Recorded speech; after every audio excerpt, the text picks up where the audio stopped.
Selamat malam, Mr. Bayu Eka Putra dan rekan-rekanku sekalian. Pada malam hari ini saya akan mempresentasikan dengan judul Mengelola Krisis Pengetahuan di Era Deepfake, Kerangka Kerja Ketahanan Korporat Terhadap Disinformasi Berbasis AI di Asia Tenggara. Pada tahun 2026, perusahaan multinasional di Asia Tenggara menghadapi krisis reputasi besar akibat video deepfake CEO yang viral. Presentasi ini akan membahas bagaimana krisis tersebut mengganggu arus informasi, merusak kepercayaan, serta bagaimana perusahaan dapat merespon dengan pendekatan berbasis AI yang etis dan manusiawi.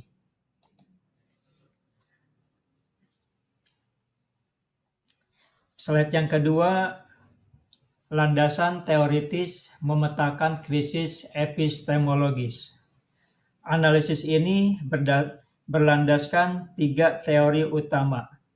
Situational Crisis Communication Theory untuk strategi respon, Human in the Loop untuk keseimbangan etika manusia AI, dan prinsip tata kelola AI untuk memastikan akuntabilitas.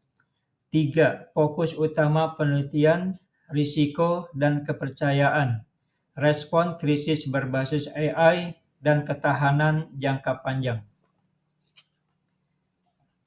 Slide yang ketiga,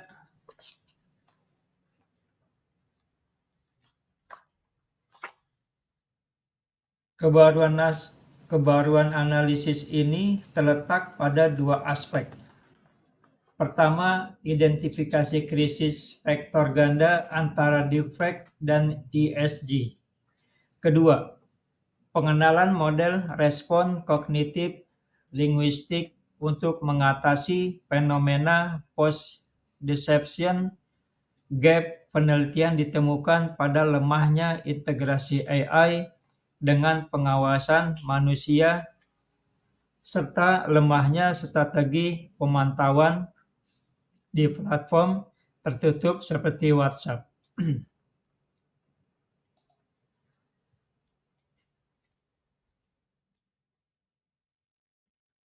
Slide yang keempat, ancaman epistemologis. Deepfake menciptakan lingkungan tanpa kebenaran atau zero truth environment di mana audiens sulit membedakan fakta dari manipulasi. Akibatnya, koordinasi antar platform menjadi kacau, dan tim krisis kehilangan waktu untuk merespon secara efektif. Respon tradisional tidak lagi memadai di era viralitas instan.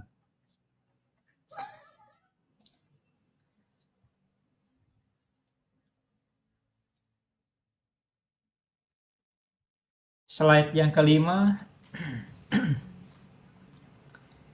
vektor krisis ganda. Deepfake mendapatkan kredibilitas karena kerentanan ESG. Perlu respon transparan, akuntabel, dan empatik. Deepfake menjadi kredibel karena didukung oleh catatan ESG yang lemah, seperti tuduhan greenwashing masa lalu. Hal ini mengubah persepsi publik dari krisis eksternal menjadi krisis yang dipersepsikan sebagai kesalahan internal. Maka perusahaan harus merespon dengan pendekatan transparan, akuntabel, dan empatik.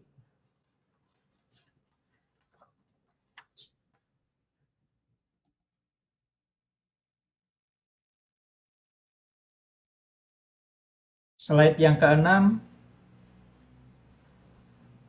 AI memberikan kecepatan dalam deteksi dan analisis, namun tanpa pengawasan manusia.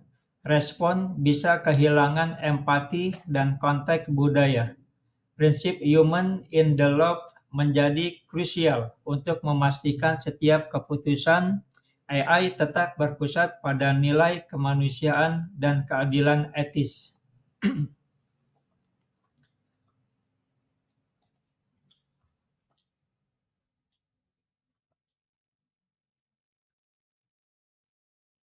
Slide yang ketujuh, perusahaan harus mengimplementasikan deteksi defect real-time dengan teknologi multimodel dan sistem verifikasi berbasis blockchain, pemantauan sentimen lintas platform, serta pelacakan rumor di dark sosial seperti WhatsApp menjadi keharusan untuk mencegah eskalasi disinformasi.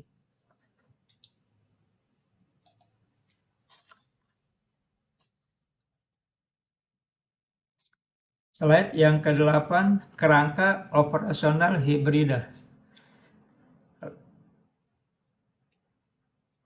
Respon efektif dilakukan dengan siklus 2 fase. AI memproses dan mendeteksi dalam hitungan menit. Lalu manusia meninjau dengan perspektif hukum, etika, dan empati. Contoh kasus menunjukkan human awareness seringkali menjadi benteng terakhir melawan manipulasi digital.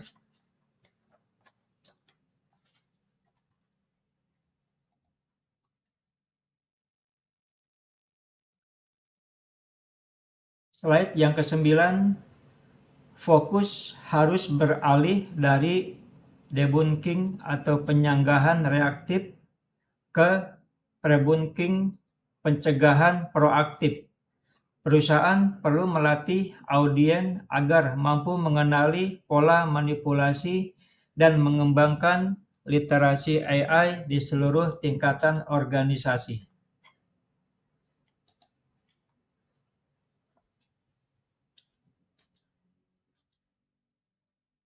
Slide yang ke-10, tata kelola AI berpusat pada manusia.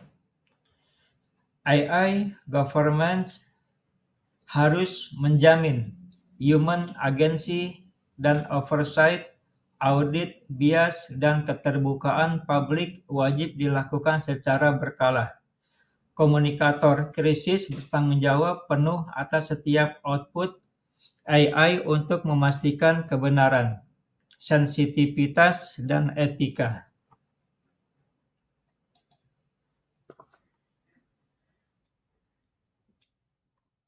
Slide yang ke-11, kerangka kerja ketahanan disinformasi 3 lapis.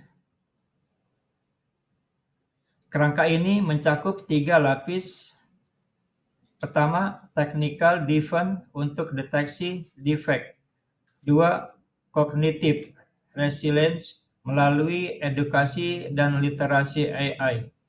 Dan ketiga, ethical governance untuk menjamin pengawasan manusia. Ketiganya membentuk fondasi kepercayaan jangka panjang.